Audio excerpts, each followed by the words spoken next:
प्रश्न है, समांतर प्लेटों का क्षेत्रफल 20 सेंटीमीटर स्क्वायर तथा उनके मध्य 1 मिलीमीटर की दूरी है। यदि प्लेटों पर 0.03 माइक्रोकूलम का आवेश हो तो ज्ञात कीजिए। पहला पॉइंट, प्लेट का पृष्ठ आवेश घनत्व सिग्मा। दूसरा, प्लेटों के मध्य विद्युत क्षेत्र। तीसरा, विभवांतर। चौथा, समांतर प्लेट संधारित्र की धारिता तथा पांचवा, प्लेट के मध्य 6 परावैद्युतांक पदार्थ भरने पर धारिता। प्रश्न हमारा समांतर प्लेट संधारित्र से संबंधित है। आइए इसको समझते हैं। जैसे ये हमारे पास एक समांतर प्लेट संधारित्र है और ये इसका एरिया है, यानी क्षेत्रफल इसका दिया गया है, और दोनों प्लेट का एरिया हमारा क्षेत्रफल समान होता है समांतर प्लेट संधारित्र में। इस तरीके से अब इसको समझेंगे। और इनके बीच की जो दूरी दी गई है वो हमें दी गई 1 mm। ये बीच की दूरी यहाँ पे क्षेत्रफल है। और एक प्लेट पे कितना आवेश एकत्रित होता है ये उसका आवेश घनत्व कहलाता है। इस पर कितना आवेश घनत्व बनता है ये बात यहाँ पे पूछी जा रही है। इस प्लेट पर होगा अंदर की तरफ पॉजिटिव चार्ज, तो इस प्लेट पर सामने इस तरफ पीछे की तरफ होगा इस प्लेट पर नेगेटिव आवेश। ठीक है, तो अब प्रश्न देखते हैं क्या क्या दिया गया है, उसको लिख लेते हैं। हमें प्रश्न में समांतर प्लेट का क्षेत्रफल दिया गया है, यानी A बराबर, इसे मान लेते हैं A से डिनोट करते हैं 20 सेंटीमीटर स्क्वायर। इसके हम मीटर में बदल लेते तो हो जाएगा 20 इंटू 10⁻⁻⁴ मीटर स्क्वायर। इन दोनों के बीच की दूरी दी गई है स्मॉल d, जो आपसे कहा जा रहा है 1 mm। इसको भी मीटर बदल लेते हैं तो ये हो जाएगा 1 इंटू 10⁻³ मीटर। दोनों प्लेटों पे आवेश दिया गया है, वो दिया गया आपको Q = 0.03 माइक्रोकूलम। इसको भी चेंज कर लेते हैं 0.03 इंटू 10⁻⁶ कूलम। इतनी राशियां आपको दी गई हैं। अब आपसे पहला पॉइंट पूछा जा रहा है यहाँ पर कि प्लेट का पृष्ठ आवेश घनत्व कितना होगा, जिसे हम लोग सिग्मा से डिनोट करते हैं। सिग्मा =? हम लोग जानते हैं पृष्ठ आवेश घनत्व सिग्मा बराबर होता है सिग्मा Q/A। ये हमारा फार्मूला होता है, बस इसमें हम लोग वैल्यू रख दीजिए। Sigma Q 0.03 into 10⁻⁶ whole upon A 20 into 10⁻⁴। इसको हम लोग सॉल्व करते हैं। सिग्मा अगर हम पावर ऊपर ले जाएंगे तो 10⁻² बचती है, और इसलिए हमारे पास बचेगा 0.03/20 और 10⁻⁶ और +4। इस पॉइंट को भी अगर हम बैलेंस कर लेते तो ये हो जाएगा 30 इंटू 10⁻⁵। इसको क्योंकि यहाँ से बचेंगे हमारे पास 2, और 2 पॉइंट हम इधर सरकाएंगे, 4 और 1 0 और लगाएंगे तो 5 पावर आपकी यहाँ पर माइनस हो जाएगी, और अपॉन 20। इसको जब सॉल्व करेंगे तो ये सिंपल सा सॉल्व है 1.5 का into 10⁻⁵ coulomb per metre square. तो आपको पहला आंसर आ चुका है 1.5 into 10⁻⁵ coulomb per metre square. ये इसका मात्रक है। दूसरे पार्ट की तरफ चलते हैं। दूसरा पार्ट हमसे कहा जा रहा है कि प्लेटों के मध्य विद्युत क्षेत्र की तीव्रता या विद्युत क्षेत्र बताइए, यानी E =?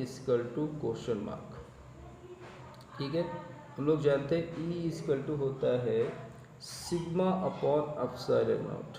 यहाँ पे ε0 एक कांस्टेंट राशि है। इसका मान होता है 8.85 into 10⁻⁻12 coulomb square per newton into metre square.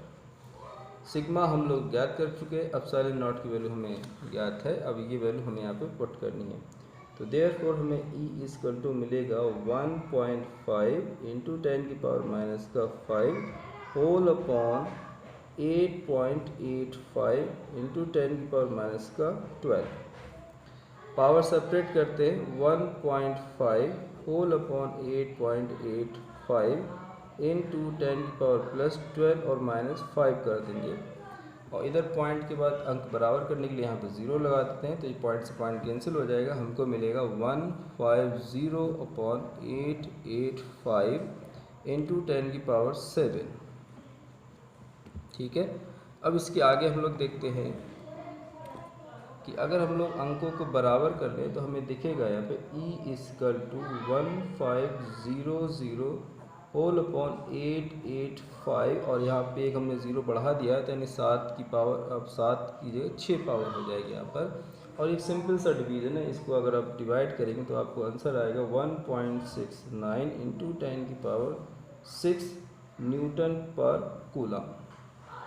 तो आपका विद्युत क्षेत्र निकल कर आता है प्रश्न में 1.69 इंटू 10⁻6 न्यूटन पर कूलम। ये आपका द्वितीय पार्ट जो पूछा गया था वो आपका सॉल्व हो गया। तीसरा पार्ट आपके प्रश्न पूछा जा रहा है कि विभवांतर कितना होगा, यानी V = होता है क्वेश्चन मार्क। हम लोग एक रिलेशन जानते हैं कि एक रिलेशन होता है E = V/D। तो यहाँ से अगर हम देखें तो V = हमको मिल जाएगा E × d, और इस तरीके से देखिएगा V = E/T। ठीक है। अब इसको सॉल्व करते हैं, वैल्यू रखते हैं। E अभी आपके सामने आया 1.69 इंटू 10⁻6 इंटू D की वैल्यू हमारे पास है 1 इंटू 10⁻³ 1 का इंटू इससे करेंगे तो सेम वैल्यू आएगी 1.69 और +6 की, और -3 का तो पावर हमारे पास बचेगी +3। तो आंसर हमारे पास आता है V = 1.69 इंटू 10⁻+3 वोल्ट।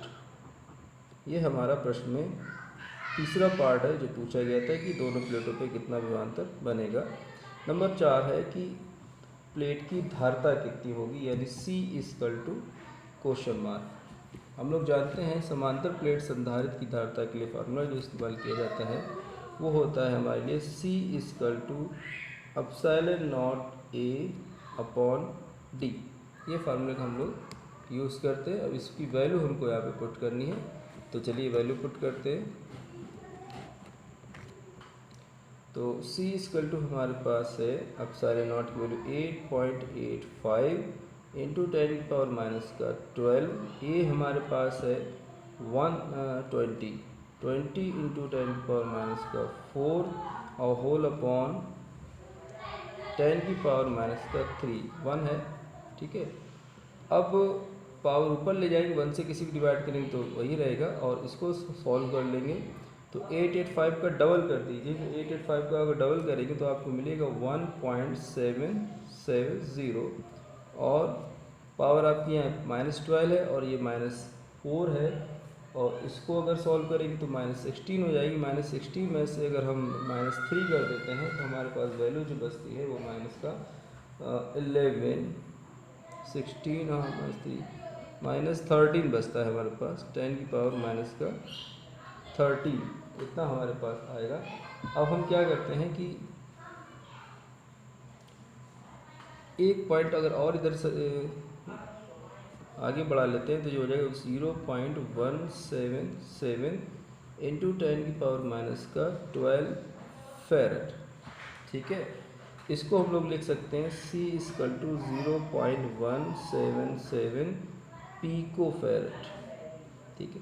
जो संधारित्र का मात्रक है, मात्रक दोनों है, आंसर हमारे दोनों है, ये भी आंसर है, ये भी आंसर है, 0.77 पिकोफैरेड। लास्ट पार्ट हमसे पूछा जा रहा है कि यदि इन समांतर प्लेटों के मध्य हम कोई परावैद्युतांक भर देते हैं तो इसकी संधारिता क्या होगी। तो हम लोग जानते हैं परावैद्युतांक को K से डिनोट करते हैं। K = प्रश्न में दिया गया है 6, और नई धारता कितनी होगी ये हमसे पूछा गया। तो परावैद्युतांक और C में जो संबंध होता है वो होता है C' = K × C। K हमें दिया गया है और C हमें निकाल चुके हैं अभी इस प्रश्न में, तो हम उसकी वैल्यू पुट करते हैं। C C dash equal to K की वैल्यू है 6 और C आपने निकाला था 0.177 पिकोफैरेड। इसका जब हम इंटू कर देंगे तो आपको मिलेगा 1.062 पिकोफैरेड। इसको लिख लेते हैं, C dash equal to 1.062 picofarad. ये आपका पूछे प्रश्न में अंतिम पार्ट था जो पूछा गया था। आई होप आपको सभी पार्ट इसके समझ में आए होंगे। ठीक है, प्रश्न इम्पोर्टेंट है और सिंपल भी है, फार्मूला बेस्ड है।